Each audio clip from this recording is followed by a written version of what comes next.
Hello, everyone. This is Ken from Keystroke, and today I want to welcome everyone as we start the relaunch of Linktivity. And the way you get to it is just click on my calendar, or my account, I should say. And booking. The last thing that we're going to cover is the subscriptions, the e-commerce side, okay? And we've made the most changes here. So let's talk about those kinds of changes, and let's go to manage subscriptions. Okay, so the first thing that you're going to notice is that the summary is divided into each of the product sections, with the first one lumping them all together. Okay, now obviously add NFR is only going to exist with mine, which is not for resale, so I can assign this to different resellers. But I would say add a subscription, okay, and I'm going to get into that later. But here's where they're all lumped together. Okay, now if in most cases you're not going to see as many as this, but if I see my link to events one and I want to renew it, okay, all I got to do is click on renew, and I'm going to be presented with this option, and it's automatically going to apply my reseller discount, okay, and then I can just fill this in, okay, and then I click on pay now, and it will add a year to whatever my expiry date is. Okay, so in this case, my expiry date was June 23rd, 2022. If I add a year, it's going to be June 23, 2023. Okay, so that's a pretty standard transaction. Previously, you had to buy a subscription and apply it, and that wiped out or replaced people's existing subscription, which was a problem, okay, because we didn't want people feeling like they had to, time it so carefully right down to the last day to avoid wasting money, okay?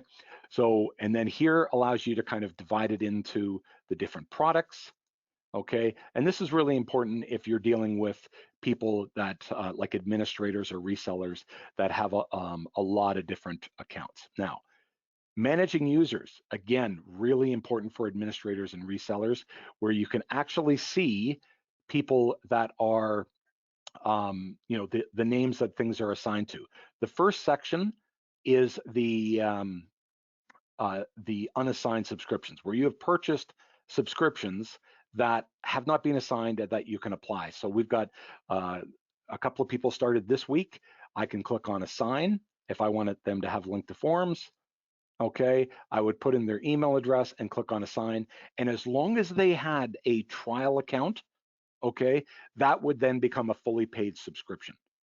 Okay, now if they had a subscription, okay, like let's say they had 1 month left and I sent them over a full year subscription, what would happen is it would replace it, but then you would see down here where you would have a redundant account. See, Sylvia has 2 linked to forms.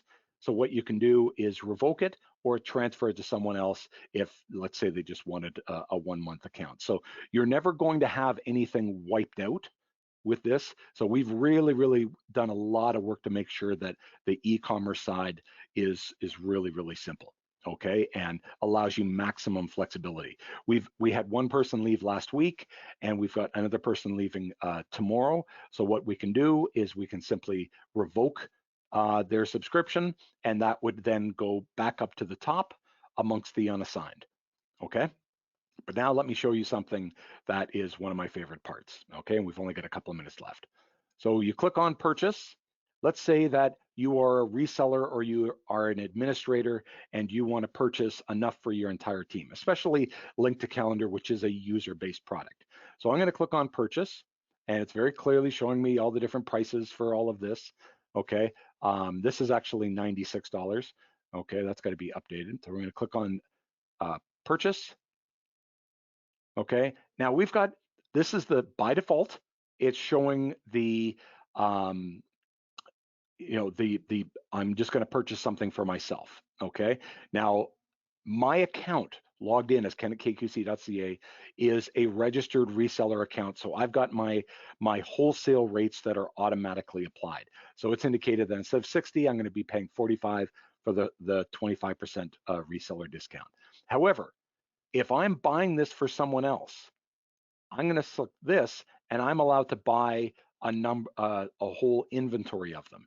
So what I can do here is I can look over here and say, okay, how many do I have to buy to increase my margin? 6 gets me a 30% margin. Okay, well, I'm going to buy 6 because I know I'm going to inventory them and I'm going to sell them fairly easily. Or I'm an administrator and I've got, enough users for 5, but I'm going to buy a 6 just so that I can, get that extra 5% savings. So you can see here my cost is $45. Okay, and the moment that I go to 6, you can see my cost reduced down to 42. This is my subtotal, okay? And now I'm gonna fill in my billing information, click on Pay Now. Now, before you ask, let's cover a couple of things. Obviously, you are not going to be buying inventory with set expiry dates. Those expiry dates, if you've ever purchased on the back end of Handheld Contact, until you apply them, there is no expiry date. So you can keep them on the shelf for as long as you like. Okay, so if you bought 6 subscriptions of Link2calendar and you only had use for 5, you apply those 5 right away, that 6 would sit there on the shelf without an expiry date until you applied it to a new user account.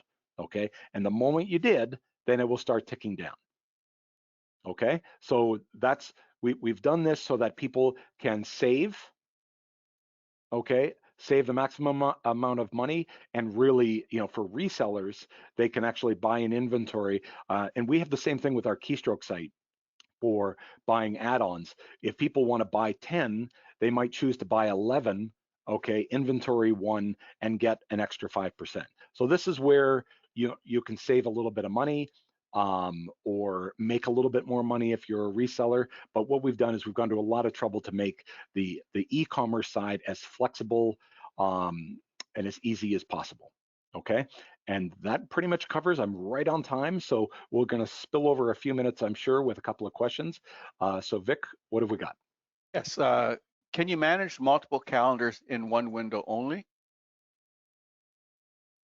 Multiple calendars. Okay, you mean like multiple users within a calendar? Yes. Yeah, and Okay. I think you demoed that. Yeah, no, no, you can have teams, but if you want to display it like an act calendar and show all the different users, no, it's meant to display it as either an individual calendar or a team calendar. Those are the only 2 options. But Okay. those team calendars, each one of those users can manage their individual calendar separately. Okay, this is just a way of aggregating a bunch of individual accounts. Okay. And next question, this is relating back to HTML. Are we adding that feature in the future for the HTML? Not a bad idea. I just have to know why it was programmatically excluded. There might be a very, very good reason. I know that that's not a terribly great explanation, but I just discovered that.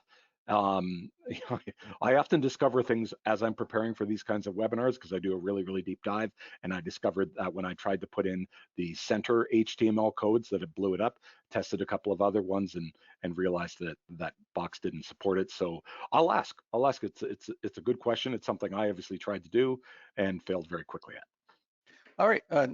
And since we can customize introductory text, can we also customize the opening pop-up about time zones so it can promote our brand? I'll ask. Currently, the answer is no. Okay, and I'll tell you why we wanted to keep that as simple as possible is because the number 1 user mistake for people using this the calendar feature is that they weren't noticing what the time zone of the people they were booking appointments with was. Okay, so we wanted to kind of really jump off the screen as the first thing. So we weren't thinking of cluttering that up with any additional custom messaging or branding.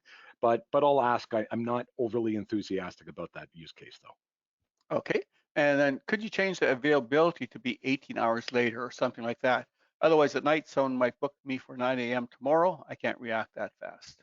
It's interesting. I have actually had that asked of me a couple of times about having a mandatory lead time where financial planners might want to have 1 week or 2 weeks. I think at this point I'm going to have to concede that that there's probably more of a demand than I initially estimated. So I'm going to look into that and see what's involved, because I've been asked it over and over again, so I have to concede that that there's probably a demand for it. And then the next question kind of fits into that. Can I prevent a booking less than 2 weeks from today? A floating 2-week blacklist. Same thing, and I already know who that's Yeah. from. Hi, James. Okay. No, that's from somebody else actually. That's from Wow. Mark. Okay. And can the buffer be either before or after, but not both? Like the buffering that you have, like you have 15 minutes there before. Oh, good, interesting. The buffer will wrap both. Okay, so it's a general meeting buffer at the beginning and the end. Interesting question. I haven't thought about that. I don't have an answer for that. It's not a bad question. And I've noticed that system does not always work so fast when people click create appointment at the end. Could you please add a note that says do not click twice or something like that? It says I get a lot of people click We've twice. added, yeah, we've been updating and making sure that all the experiences will have progress meters, whether it's a circle or things like that. You're not the first person to ask that, and sometimes if people are publishing their own API and our API speed is really fast. We're hosted on Azure, so we don't really have any bottlenecks that way. But some people will host it on their personal computer at home through Connect Link, and yeah, that can create additional bottlenecks. And that's why we've added in those progress meters with swirling circles that will stop people. Well, at least know that something is happening, that there's some progress there. All right, and the last comment question is, it would be better to only have buffer on one side or give the user a choice to buffer one or the other, like before or after. That's Not a the bad last. idea. Let me look into what's behind that. Okay. The buffering was one of my original ideas. I didn't really have, a pre or post preference, but now that's mentioned, I think there's a use case for it. Okay, and the last question, I'm a desktop user. This goes to the online database. Can it be set up to go to my desktop? Well, wherever your API is, it's going to write to that. Okay, so if your API is configured to work with your local desktop, then that's where it's going to be written to. If your API is written to the master database that you sync with, then you would have to sync your desktop database, your RDB, to get the updates that are written to the master.